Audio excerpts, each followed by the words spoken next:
Pollution, हम्म तो हम ये बात सिर्फ इसी महीनों में करते हैं और ये सितंबर, अक्टूबर, नवंबर और दिसंबर में करते हैं। हम्म हालांकि ये जो कंडीशन है पूरे साल रहता है। जिस जिस ऑर्गन में ये पॉल्यूटेंट पार्टिकल्स जाएंगे उस ऑर्गन को ये डैमेज करेगा। देखने में ये लगता है कि फेफड़े को डैमेज करता है, लेकिन ऐसा कोई ऑर्गन नहीं है जिसको ये पॉल्यूटेंट प्रदूषित करता हो और उससे विभिन्न प्रकार की बीमारियां पैदा करता है। कई लोगों को देखेंगे जिनके नाक की प्रॉब्लम होती है, तो वो अगर नाक से नहीं सांस ले पाते हैं, ठीक है, तो वो मुंह से सांस लेते हैं। तो फिल्टर तो हुआ ही नहीं, डायरेक्ट आपका कोई भी साइज का मटेरियल आपके थ्रोट में गया और थ्रोट से फिर आपके फेफड़े में चला गया। ये जरूरी नहीं है कि ये आपका आउटडोर पॉल्यूशन जो दिख रहा है वो आपके इनडोर पॉल्यूशन से कम खतरनाक है। आपके घर में जो सेटल डस्ट है आपके पर्दे पे, आपके विंडोज पे, आपके बेड के आसपास, वो भी इतना ही खतरनाक है जितना कि आपके आउटडोर बाहर का पोल्यूशन। सिगरेट में तो एक कंट्रोल मात्रा में है उसका निकोटीन, इतना ही निकोटीन किया हुआ है जी। लेकिन वेपिंग में अनकंट्रोल निकोटीन है।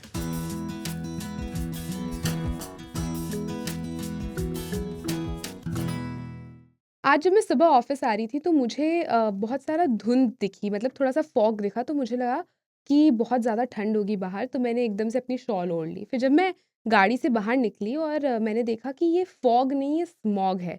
सांस लेने में दिक्कत हो रही है लोगों को, और AQI, एयर क्वालिटी इंडेक्स, इतना ज़्यादा बिगड़ गया है पोल्यूशन के चलते कि लोग सांस लेने में लोगों को बहुत ज़्यादा दिक्कतें हो रही हैं। इसी टॉपिक को और विस्तार से समझने के लिए हमारे साथ स्टूडियो में मौजूद हैं डॉक्टर अजमत करीम, जो हैं MD pulmonary medicine, Fortis hospital, Okhla, Delhi से।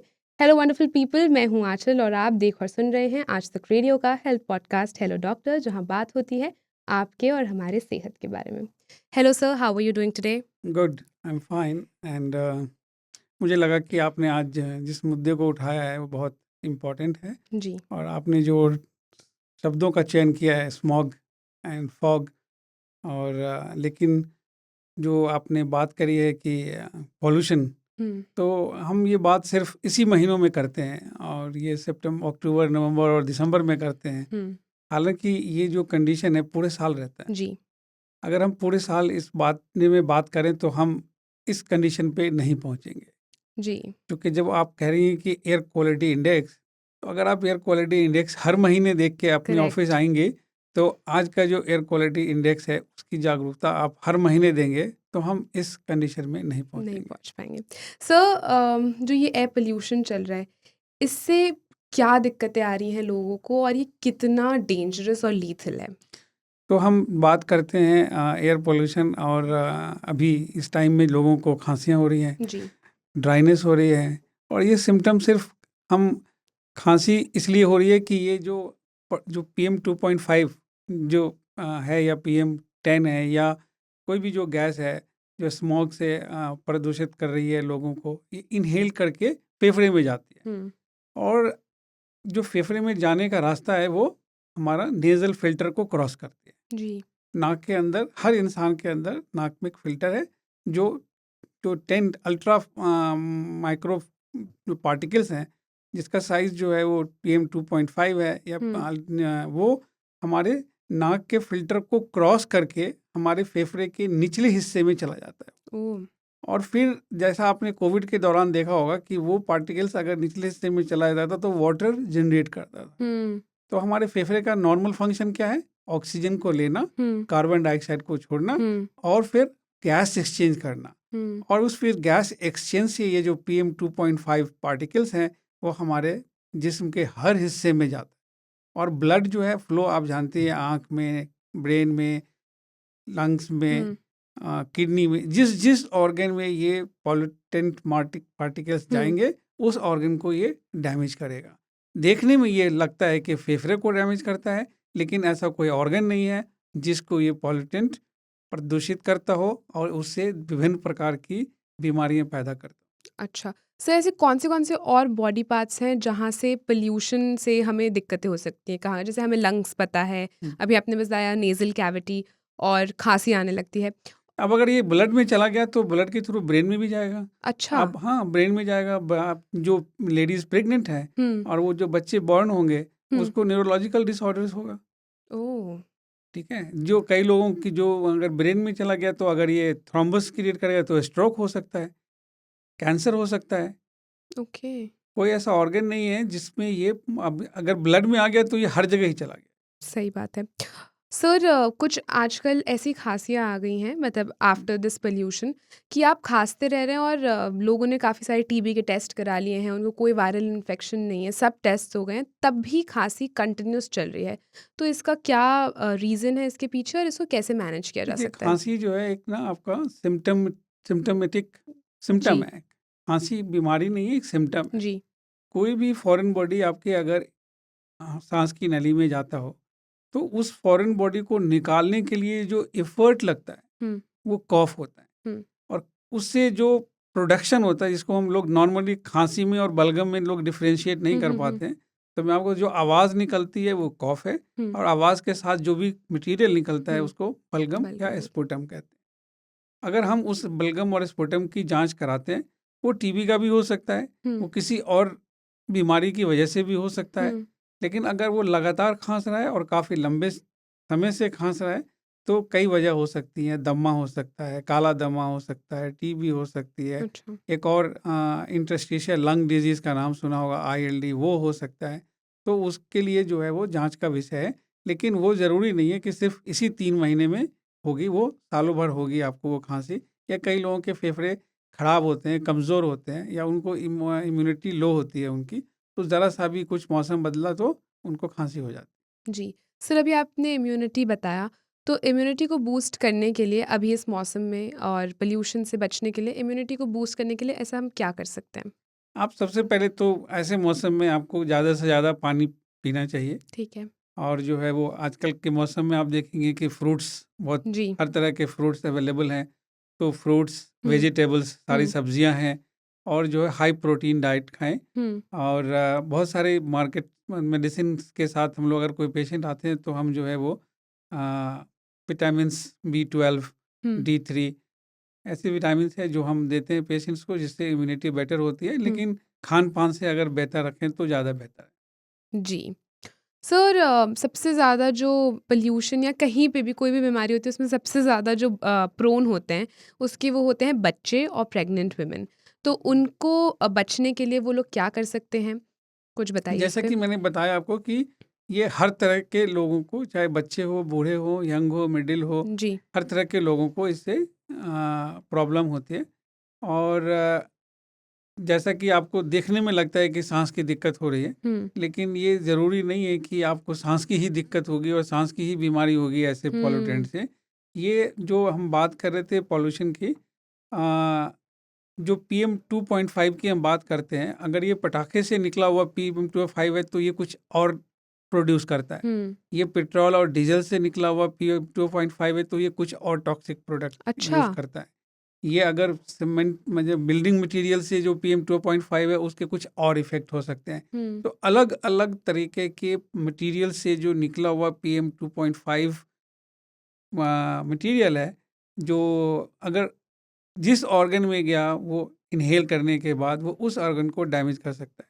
लोगों को स्ट्रोक हो सकता है, लोगों को कैंसर हो सकता है, लोगों के हार्ट अटैक हो सकते हैं। हुँ। और लंग्स के सिम्टम्स ये आपको इसलिए ज़्यादा दिखते हैं क्योंकि इसके जाने का रास्ता जो है वो फेफड़ा ही है, फेफड़ा है। क्योंकि हम सांस लेते हैं। हुँ, हुँ, और कई लोगों को देखेंगे जिनके नाक की प्रॉब्लम होती है, हुँ, कि वो अगर नाक से नहीं सांस ले पाते हैं, हुँ, ठीक है, तो वो मुंह से सांस लेते हैं। तो हुँ। फ़िल्टर तो हुआ ही नहीं, डायरेक्ट आपका कोई भी लंग साइज़ में का गया। मटेरियल आपके थ्रोट में गया और थ्रोट से फिर आपके फेफड़े में चला गया। हुँ, और तभी आप देखेंगे लोगों को कहेंगे कि मेरे को गले में जलन हो रही है, हुँ, इरिटेशन हो रहा है, साँस नहीं लिया जा रहा है। हुँ, तो अगर आपका नेज़ल फ़िल्टर काम नहीं किया, हुँ। तो आपको बहुत इसके भयानक रिपरकशंस झेलने देख सकते पड़ेंगे। हैं आप। जो दूसरी बात ये है कि जो हमारा जो स्टैंडर्ड है WHO का, वो हुँ, AQI 5 का है। जी। और यूरोपियन कंट्रीज़ में बड़े में देखेंगे, वेस्टर्न कंट्रीज़ में वहाँ का AQI 50-40 से ज़्यादा नहीं होता। नहीं होता है। हमारे यहाँ जो है वो एवरेज AQI जो है वो 200। 126-150, इस पे हम बहुत अच्छा मानते हैं, हुँ, ठीक है?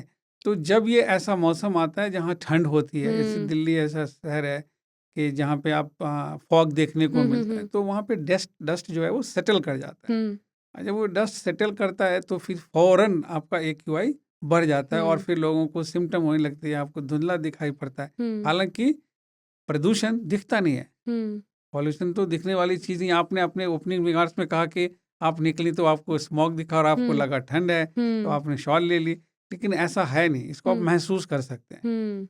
तो हम ऐसे टाइम में लोगों को कहते हैं कि जी आप मॉर्निंग में 11 बजे से पहले घर से ना निकलें, जो आपको अच्छा। प्रोटेक्शन है। बट किसी भी उम्र के लोग हों, हम्म खासकर वो लोग जो प्रेग्नेंट है या सीनियर सिटीजन है या जिनको दमा और काला दमा की प्रॉब्लम है, उन लोगों को हम कहते हैं कि जी आप 11 बजे से पहले ना निकलें, धूप निकलने का इंतज़ार करें।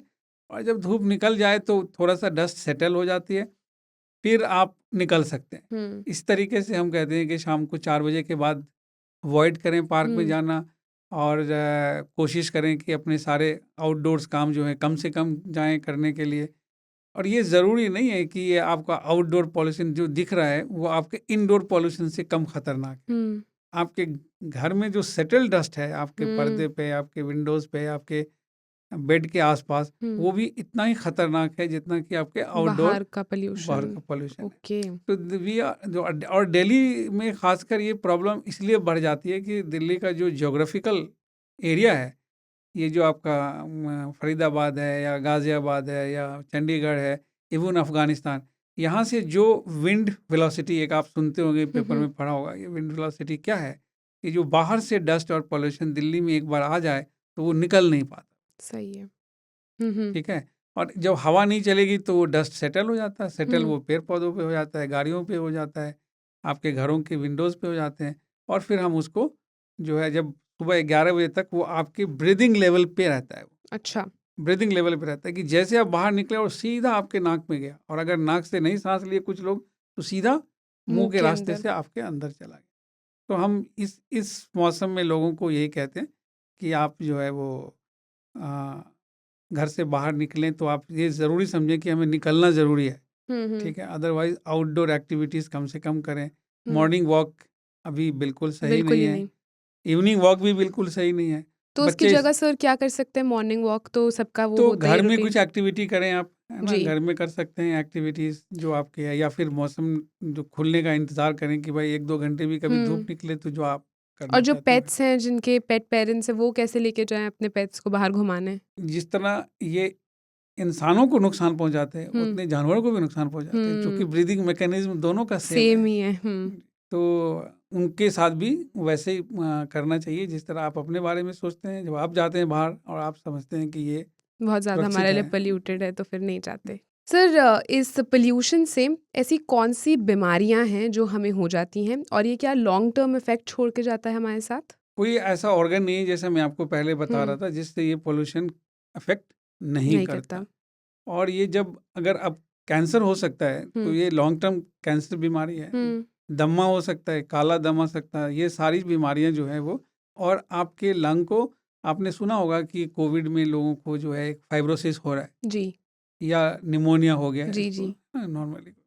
तो वो क्या था, वो स्कार छोड़ देता है। ओके। और स्कार अगर छोड़ दिया उस जगह पे, आपको निमोनिया हो गया सपोज, हुँ। तो उस जगह पे आपका स्कार हो गया, जैसे कहीं चोट लगी है, स्कार हो गया, तो हुँ। वो एरिया नॉन फंक्शनल हो जाता है, हुँ। काम नहीं। वैसे ही फेफड़े के अंदर भी अगर कहीं स्कारिंग हो गई हुँ। तो आपका उस उतना एरिया फेफड़े का काम नहीं करेगा, अच्छा। और वो फिर उस जगह पे आपका गैस एक्सचेंज नहीं होगा। हुँ। तो जो आप कह रही थी कि लंबे टाइम तक खांसी होती है लोगों हुँ। को, वो खांसी हो सकती है, उसका सांस फूलना बढ़ सकता है। हुँ। ये सर पॉल्यूशन से मतलब हम कैसे समझें कि ये अब हमें इफ़ेक्ट कर रहा है? ऐसे कौन से सिम्पटम्स हैं जो हमें दिखने लगते हैं, जो हमें पता चलता है कि ये पॉल्यूशन की वज़ह से हमारे साथ हो रहा है? पोल्यूशन की जो लोग, एक तो दो तरह के लोग हैं, एक तो जिनको पहले से सांस की बीमारी है। हुँ।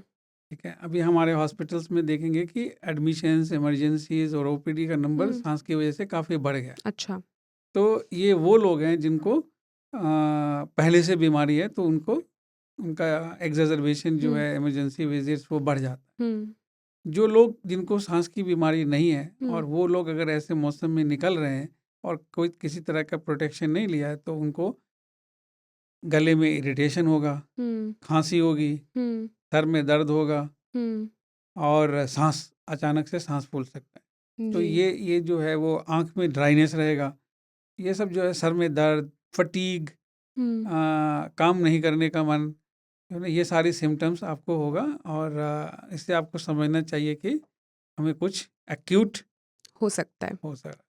सर इसके कोई स्पेसिफिक मेडिकेशंस भी हैं क्या इसको ठीक करने के लिए? इसको ठीक करने के लिए कोई स्पेसिफिक मेडिकेशन लोग फ़ौरन ले लेते हैं, लेकिन ऐसा कोई स्पेसिफिक मेडिकेशन गाइडलाइन नहीं है, हुँ, क्योंकि वो पहली बार हो रहा है। आप सिम्प्टोमेटिक रहिए, हुँ, आप जो है बाहर निकलते हैं तो नाक साफ़ करिए, हुँ, पानी खूब पीजिए, आप जो है हुँ, हाइड्रेट रहिए। और अगर कुछ हो रहा है तो आप जाके अपने से सेल्फ मेडिकेशन ना करें और जो है वो स्पेशलिस्ट को मिलें, जो आपको देख के और आपको जांच करके लंग फंक्शन करते हैं हम लोग, रूटीन चेस्ट हुँ, एक्सरे करते हैं और ये देखते हैं कि कुछ किस तरह का इफ़ेक्ट हो रहा है, हुँ। कितना गंभीर है, उसके हिसाब से फिर हम लोग उसको एडवाइस देते हैं। एडवाइस करते हैं। सर आजकल लोग बहुत ज़्यादा एक नया टूल आ गया है वेपिंग, हुँ। अगर आपने सुना होगा वेप, और साथ ही साथ स्मोक भी करते हैं लोग। तो इतने पोल्यूशन में स्मोक करना और वेपिंग करना वैसे भी बहुत ही डेंजरस और कैंसेरियस होता है, लेकिन इस मौसम में कुछ ज़्यादा प्रिकॉशंस लेने चाहिए क्या?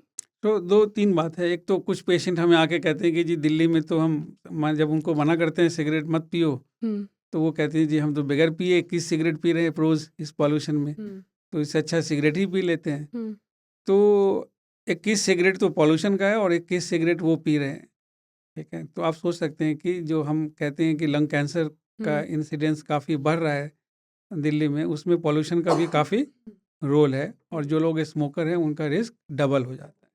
अब हम बात करते हैं स्मोकर और वेपिंग की। हुँ, तो जो वेस्टर्न कंट्रीज़ में एक फ़ैशन आया जिसको लोग कहते थे कि हम स्मोक बंद करके वेपिंग शुरू किए हैं और हुँ, इसमें जो है सिर्फ़ जो एक सिगरेट में 4000 कंटेंट हैं जो हुँ, हार्म करते हैं हुँ, अदर देन टॉक्सिन है जो अदर देन निकोटीन है। जी। तो वेपिंग में सिर्फ निकोटीन है और हम सिर्फ निकोटीन इनहेल करेंगे, बाकी जो टॉक्सिन्स है वो नहीं होंगे।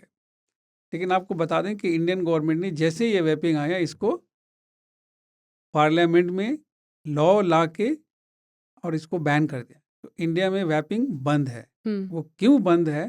क्योंकि वैपिंग जो है उसमें सो निकोटीन होता है हुँ, और कुछ लोग जो इनको सपोर्ट करते हैं वो ये मानते हैं कि हम सिगरेट स्मोकिंग क्विट करने के लिए वेपिंग कर रहे हैं। हुँ, लेकिन एक्चुअली में क्या होता है कि जो वेपिंग निकोटीन है, सिगरेट में तो एक कंट्रोल मात्रा में है उसका हुँ, हुँ, निकोटीन, हुँ, इतना ही निकोटीन किया हुआ है। जी, लेकिन वेपिंग में अनकंट्रोल निकोटीन है। अच्छा। तो आप जब उसको डिजिटल से ई सिगरेट से लेते हैं हुँ, तो उसको आपको नहीं पता कि आपने कितना निकोटीन ले लिया, हुँ, ठीक है? और उसके वेपिंग वेपर में जो गैस होते हैं वो भी उसके ऊपर अभी एक रिसर्च आया तो ये पाया गया कि ये भी कैंसरस है। एक एनिमल्स को वेपिंग कराया गया और ये पाया गया कि कुछ दिनों में उसकी जो कार्सिनोजेन है वो डेवलप होने लगे। तो हुँ, इसका ये मतलब है कि जो स्मोकिंग से लंग कैंसर हो रहे थे वो वेपिंग से भी हो रहे हैं और उल्टा जो निकोटीन का लेवल है वो सिगरेट स्मोकिंग से ज़्यादा जा रहे हैं। ओह! मतलब आप कह रहे हैं वेपिंग सिगरेट से ज़्यादा कैंसर कैंसेरियस है। है। और हो ये रहा था कि ये वेपिंग जो है वो हर जगह अवेलेबल है नहीं। हुँ, तो जो लोग वेपिंग कर रहे थे हुँ, मोस्टली वो यंग टीनेजर्स थे। जेनज़ीज़। और अमेरिका में ये देखा गया कि जो बच्चे 5th क्लास में 8th क्लास में और इन दूसरे कंट्रीज़ में ये वेपिंग करने लगे और चूंकि ये हर जगह अवेलेबल नहीं है और उसमें अनकंट्रोल मात्रा में निकोटीन आपके ब्रेन में जा रहा है, हुँ, तो निकोटीन का एडिक्शन सिगरेट से ज़्यादा हो रहा है। हुँ, तो जो लोग वेपिंग करें और वो उसको वेपिंग नहीं मिल रहा टाइम पे तो वो जाके कहीं से भी सिगरेट खरीद ले रहे हैं। तो हुँ, in other ways quit smoking ज़्यादा डिफिकल्ट हो गया वेपिंग से हुँ, रादर देन स्मोकिंग। करेक्ट। तो ये लोगों की धारणा है, अब लोग फैशन बना के वेपिंग कर रहे हैं या हुँ, ई सिगरेट कर रहे हैं, वो एकदम गलत कंसेप्ट हुँ, है। हमारे हिसाब से वेपिंग में जो अनकंट्रोल निकोटीन जा रहा है हुँ, और उसके साथ जो केमिकल्स हैं हुँ, वो उतनी ही हानिकारक है कैंसर के लिए जितनी कि सिगरेट है। काफ़ी ज़्यादा डेंजरस है ये। हम्म। सर जैसे आजकल मार्केट्स में ये पोल्यूशन को हटाने के लिए लोग घर पे एयर प्यूरीफायर्स खरीद के ला रहे हैं। तो ये कितने काम का है, या ये मतलब हम इससे कोई होम रेमेडीज़ से ही कर सकते हैं सही, या हमें एयर प्यूरीफायर खरीद लेना चाहिए? जैसा कि मैंने आपको बताया कि हमें किस चीज़ से डरना चाहिए, वो है PM 2.5, ओके। है ना? हुँ, और आप जो एयर प्यूरिफायर लगा रहे हैं घर में, हम्म इसकी जो टेक्नोलॉजी है वो यूरोप एंड वेस्टर्न कंट्रीज़ के लिए है, जहाँ पे आपके घर में जो विंडोज़ होती हैं वो हम्म फिक्स्ड एंड एयर टाइट होती हैं, हम्म ठीक है?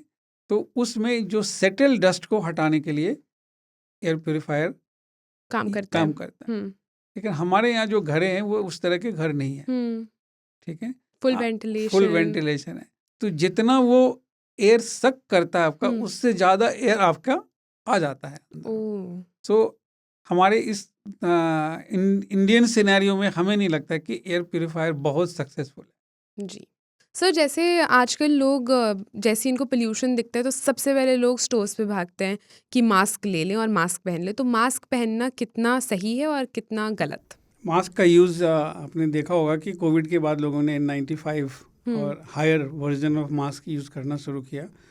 तो मैं आपको बता दूं कि ये जो एयर पॉल्यूशन है, इसमें आपका कोई भी मास्क इफ़ेक्टिव नहीं है। अच्छा। हाँ, आप उससे जो लोग इस बीमारी से पीड़ित हैं, मास्क बेसिकली हम यूज़ करते हैं इन्फेक्शन से बचने के लिए, वायरल डिजीज़ से बचने के लिए। ये एयर पॉल्यूशन है और इसमें आपको डस्ट से बचना है। लेकिन अब कई लोग समझते हैं कि हम N95 पहन के और वॉक कर लेंगे और मॉर्निंग वॉक में चले जाएंगे और हमें जो है इससे प्रॉब्लम नहीं होगी।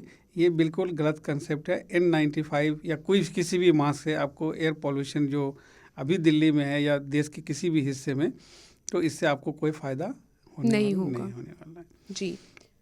जो दूसरी बात मैं आपको ये बताना चाह रहा था कि मैंने शुरू में ही कहा कि दो तरह के पेशेंट हैं। एक वो लोग हैं जो नए पेशेंट बन सकते हैं इस पॉल्यूशन में, और दूसरे वो हैं जो जिनको ऑलरेडी पुरानी बीमारी हैं, जैसे ILD, अस्थमा जिसको दमा कहते हैं, COPD जिसको काला दमा कहते हैं।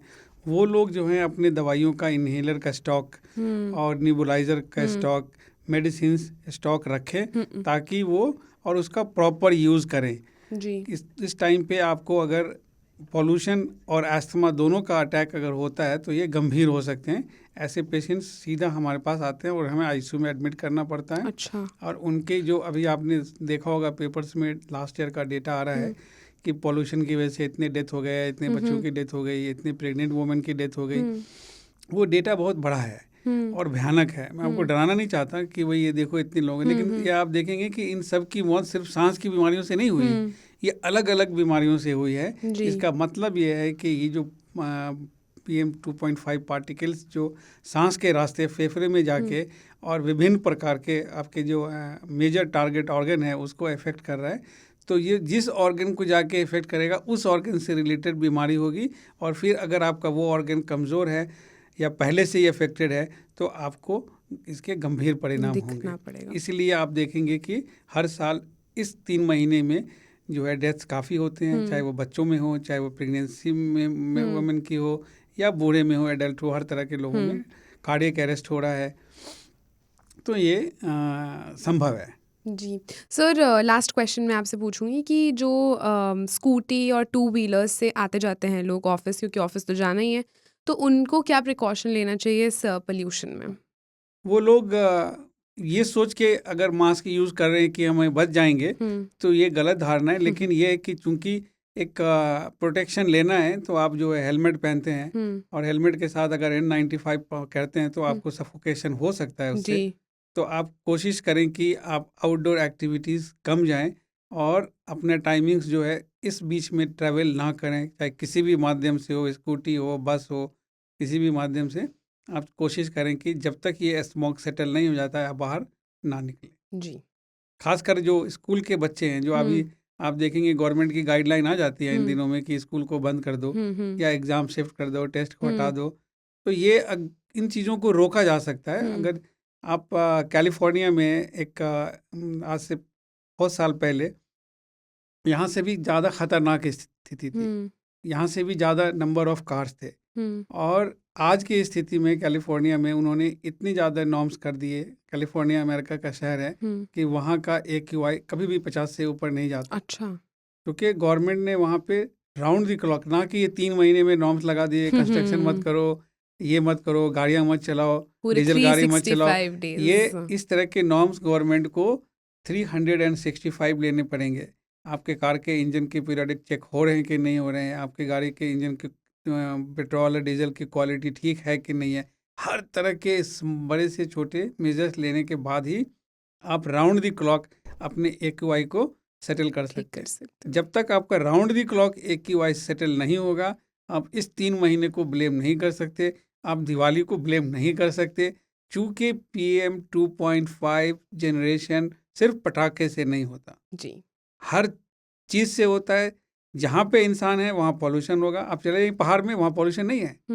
तो जहाँ पे भी ये मैन मेड हैज़र्ड्स हैं, इसे हमें ही सुलटाना पड़ेगा और हमें ही ठीक करना पड़ेगा। थैंक यू सर, आपने हमारे साथ बहुत अच्छी-अच्छी चीज़ें शेयर करी और हमें काफ़ी कुछ इनसाइट्स मिले कि इस पॉल्यूशन से कैसे बचें। आई होप हमारे लिसनर्स और व्यूअर्स को भी कुछ-कुछ इनसाइटफुल मिला हो। मिलेंगे हेलो डॉक्टर के एक और एपिसोड में। एवरी ट्यूसडे हम आते हैं, तो हमें देखिएगा ज़रूर। यूट्यूब पे भी हमें लाइक, कमेंट, शेयर और सब्सक्राइब कर दीजिएगा और जिस भी ऑडियो स्ट्रीमिंग प्लेटफ़ॉर्म पे आप हमें सुनना पसंद करते हैं, वहाँ रेटिंग ज़रूर कर दें।